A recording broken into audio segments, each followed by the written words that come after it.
चढ़ते फगुनवा सगुनवा मनावे गोरी चैता कर रे उपवास।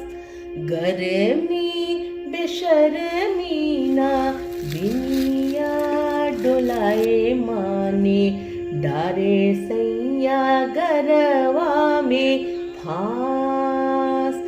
ए हसी हसी पनवा खियल बेई मनवा।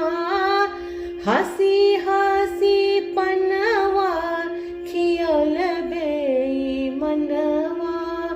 अपना बसरे परदेस